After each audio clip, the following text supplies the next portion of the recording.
All right, what's up, everybody? It is time for another episode of Believe Me with Kordell Stewart, Brandon Lang, and myself, Joe Ceraulo. And of course, Believe Me is brought to you by our sponsors over at BetOnline. Head on over to betonline.ag and use the promo code BELIEVE. That's BLEAV for your first time, one-time 50% welcome bonus. Any deposit between $50 and $1,000, BetOnline will match with that promo code BELIEVE, BLEAV, up to 50% of it. Go bet the NFL playoffs, NBA, NHL, both in full swing, baseball futures. That season's right around the corner. Do it all at BetOnline. It's where the games begin. All right, it's time for another episode of Believe Me with the former Pro Bowl quarterback Kordell Stewart, the career handicapper Brandon Lang, and myself, Joe Ceraulo. Gentlemen, Super Wildcard Weekend is in the books. We are on to divisional weekend, but we had 6 great games coming off last weekend. We were right about most of them. Wrong about some of them. Brandon, I want to start with you. Let's talk the good, the bad, and the Buffalo Bills. What happened in Buffalo? Perfection is hard to obtain. Came on the show last week and said, I have a 3-team 10-point teaser that cannot lose. San Francisco, down to +0.5. Cincinnati, down to +1.5. The Bills down to -3.5. And I would have had more respect if Josh Allen before the game had just gone to center, midfield, grabbed a mic and said, I just want to take a quick second to address the crowd before we kick off in 5 minutes. DeMar, we love you. Thanks for coming out, bro. You're our motivation. You're our man, DeMar. DeMar's the man. And to everybody out there who bet this game, I know everybody teased down us to -3.5. I know you're too scared to take Miami up to +23.5, third string quarterback. Think we're going to blow them out. I just personally want to tell all of you, I will make sure you do not cover that 3.5 point on the teaser. Not my team, not nobody else, me.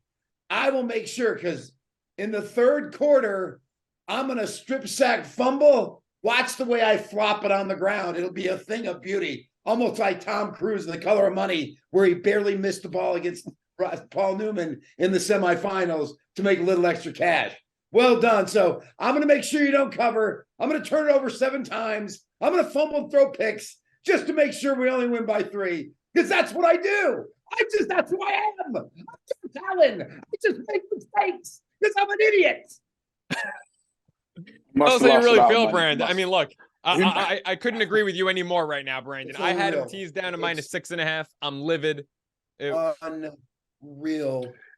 The stupidity of this elk hunting up in the mountains in the winter of Wyoming with my dad, because I'm a stupid moron and I just do stupid. That's it. There's no other way to explain it. The game that I thought Giants was winner. The game. Jags comeback winner. Yeah. The Jags. They had Monday night with the Bucks and got on Dallas. Yeah. It's just unreal. So how much did you lose? So how much? Let's get down to how much did you lose? Kordell with the hard-hitting questions. That's the question of the day, because I'm looking at these games. We knew the teams that were going to win, but the Cowboys against the Bucks, I never thought Dak Prescott would play as well as he did to put them in position. We all knew I had the $24,000 6-teamer, and once I hit the Giants, the Dallas Cowboy game on Monday night became a $24,000 play. So I turned around and as the day progressed, me personally, I said Dallas is going to win and Dallas is going to cover. We're going to see a really good Dallas team tonight. So turn around and put a $15,000 2-teamer, which pays $39,000, and I put $15,000 on Dallas -2.5 with Cincinnati +5 against Buffalo. So that game is worth 39. So now I'm going to come back on the other side. I already did it, and I went ahead and put 19,000 on Buffalo -5. So I've hedged it. So basically where I stand is I'm picking up 19,000 off the $24,000 hedge. Not bad. We'll take it. Needed Dallas on Monday night, which I felt confident they did. So I'm fine there. It's just I get frustrated when pro athletes do stupid things. And I've been doing this job for 30 years. Just do the right thing. Make the right play, do the right thing, and don't be stupid. And Josh Allen is just stupid. There's no other way, as Forrest Gump said, stupid is as stupid does. And that's Josh. He's done it all year long, and it continues to rear its ugly head. I know Cincinnati's offensive line problems. We'll get into it more lately, but I'm anxious that this kid can't be trusted. And when your two coaches on the sideline are Stan Laurel and Oliver Hardy, you can't trust those two knuckleheads either. And then you had Ken Dorsey as the third Stooges up there as his offensive coordinator. You got Laurel and Hardy and the three Stooges. That's who's running your football team. And if it didn't show everybody last year when they collapsed in the last, 22 seconds against Kansas City, they all should have been fired. That's it. Yeah, Josh Allen is imploding as we speak. I mean, it's not looking good for him at all. I mean, he falls outside of the top 5 for me. That's with Burrow. That's Mahomes. with Jalen Hurts. That's with Mahomes. I put Mahomes as third because he doesn't have Tyreek Hill to where, I mean, he's playing good, but overall their team defensively is not playing that good. I go Holmes. And then after that, I go Dak Prescott. Then you can probably Josh Allen before Dak Prescott.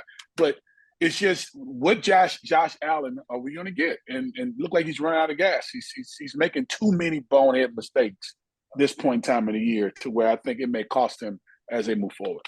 Yeah, he was my preseason MVP. Bills were my preseason Super Bowl pick, but he's turning the ball over left and right. I'll add a guy to that list. I mean, right now, Daniel Jones, I'm not saying he's better than Josh Allen, but he's taking a lot better care of the ball than Josh Allen, and he's putting his team in better positions.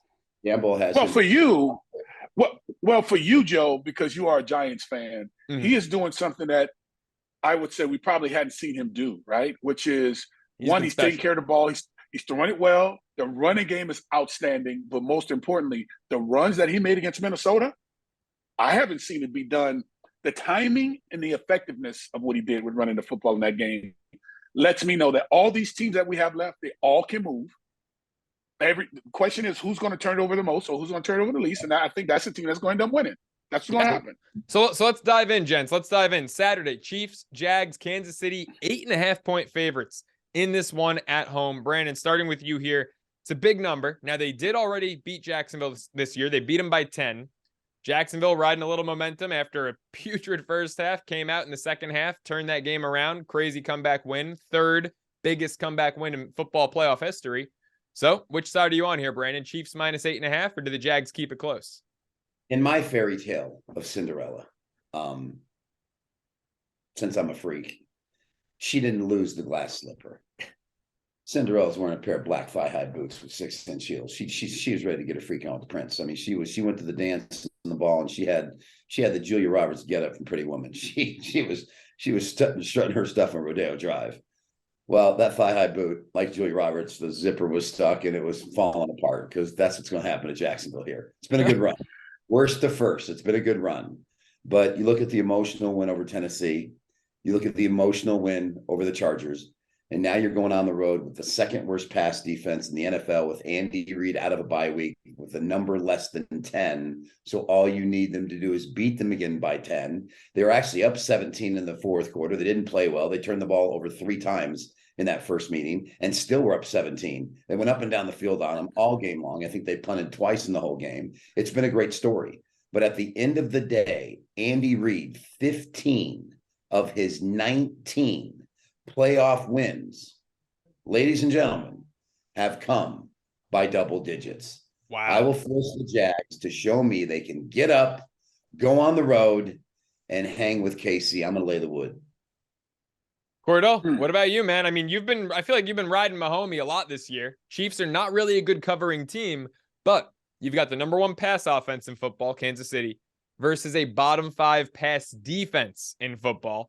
Kordell, do the Chiefs win this one by double digits, or does Trevor Lawrence and company keep it close? I think Trevor Lawrence and company keeps it close, and this is the reason. Doug Peterson. Doug Peterson. I love what he's been able to do to kind of cover up some of the issues they may have on their team. Let's be honest. This team is playing with much more energy and tenacity than any team that's left in the playoffs right now. They're playing with house money. They have nothing to lose and everything to gain. They remember losing by 10 points the first time. This is going to be the battle of the minds. Andy Reid versus Doug Peterson. Which guy is going to be able to get the most out of their players to get it done? There's no Tyreek Hill in this game, all right, in the postseason. Those postseason wins and games and situations you were speaking about, beloved, that was around Tyreek Hill. Now there's no more Tyreek Hill to be able to just open the game up the way they want to. And this Jacksonville Jaguars team is much better than what they were the first time they played them. I'm going to ride the wave with Jacksonville. I've been on this for the last about 6 weeks or so, or more. I'm riding with Jacksonville. I think they get inside that number, and they have a chance to win it. Just watch it. Be careful. I taught him all year the right way, and he just fell off. That Kordell, wave, that wave became a tsunami, by the way. Brandon, that was a pretty good sell job. I was ready to go with you. I was leaning Jags, 8.5's a lot of points. Then you spoke Brandon, and I'm like, hey, you know what? All those double-digit postseason wins. And then I heard Kordell speak. And I'm thinking, you know what? It's a rematch. And we saw last week a lot of rematches in the postseason have gone in favor of the team that didn't really fare too well the first time around. And I'm thinking Jacksonville is going to keep this one close after listening to Kordell. But at the same time, I just want to say one more thing to you. Okay. Down the stretch, the only offense that Jacksonville faced that you would put in the class, only top 5 offense they faced in this run was Detroit. Detroit put up 40 on them. Tennessee, Jets, Houston, Tennessee. They beat Dallas. Jaguars beat Dallas. They just beat the Chargers. Really good offense. Dallas still put up 34 on them. And the Chargers probably should have put 40 on them. So, but I'm just saying, you're going into a place that's the hardest place to play in the NFL with a defense that when you face elite offenses, they are not going to be able to shut them down. That's fine. You can use Jacksonville all you want, but I'm going to tell you, you're going to be sitting there down 17 in the fourth quarter, needing a back door, down 14 in the fourth quarter, needing a back door. And if you're betting games needing a back door, well, we all know what back door means. Grab your ankles, get ready to roll. Good luck. Hey, I just want to say this. I am drinking the Kool-Aid, okay? There we go. There we go. I will say, I think Jacksonville keeps it close, Kordell. I think it's a high-scoring game, though. I think it's a game you take the over in. I think it's a game you want to look at some props. It's a game you take Patrick Mahomes over 315.5 passing yards. You take Marquez Valdez-Scantling over 30.5 passing yards, or receiving yards, I should say, because Valdez-Scantling, he tends to get more than 30 on one shot with Mahomes. He's his new deep guy. I think I like a lot of props in this one, and I'm going to sprinkle a little something because Patrick Mahomes, when the playoffs roll around, likes to run the ball. Plus 300 for a rushing touchdown, Patrick Mahomes. I'm going to sprinkle a little something there. Let's get on to Saturday Night Football. Giants, Eagles, part 3 this season. Here we go. 7.5-point dogs. I love this number for an underdog. Kordell, we'll start with you. Giants plus 7.5, or did Jalen Hurts and company blow them out like they did the first time? Hey, man, I Jalen Hurts being injured and seeing him in the last game not play as good as we've seen him clean. Let's just say clean. He played very good. Don't get me wrong, but it wasn't as clean and sure when it came to some throws, but did everything right.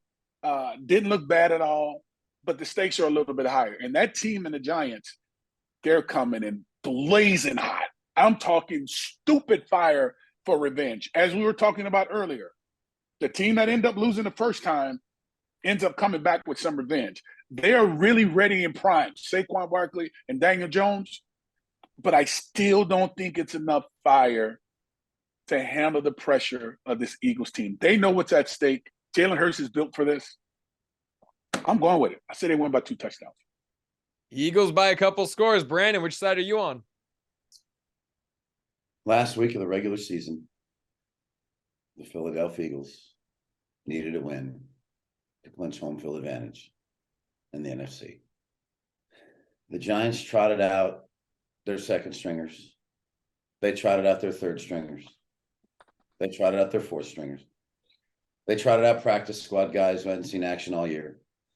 They trotted out the equipment manager who got 3 snaps in at D-line. They didn't care. Eagles struggled with their first string offense and their first string defense to win 22-16. To clinch home field. 13 times this year, the New York Giants have been an underdog. They've cashed the money ticket 11 of those 13 with 8 outright upsets. I will take the 7.5. Say it comes down to the wire. Eagles win by a field goal late. Give me the dog. Brandon? I'm with you 1,000% in this game. Giants 11 out of 13 covers as underdogs. Let's take a look at the rematches real quick, because I think playing a team multiple times in a year plays a big factor. Philly so far this year in rematches with an opponent, 1-2 straight up, 2 of their 3 losses have been in a rematch. 1-2 straight up, 0-3 against the spread. The Giants in rematches, they've had 4 of them, 2-2 straight up, 4-0 against the spread. I think the Giants cover in this one. I'm going to take it a step further, gentlemen. I think the Giants win this ball game. I think after what we saw week 18 with Jalen Hurts going up against the Giants, not even second stringers, they're third stringers.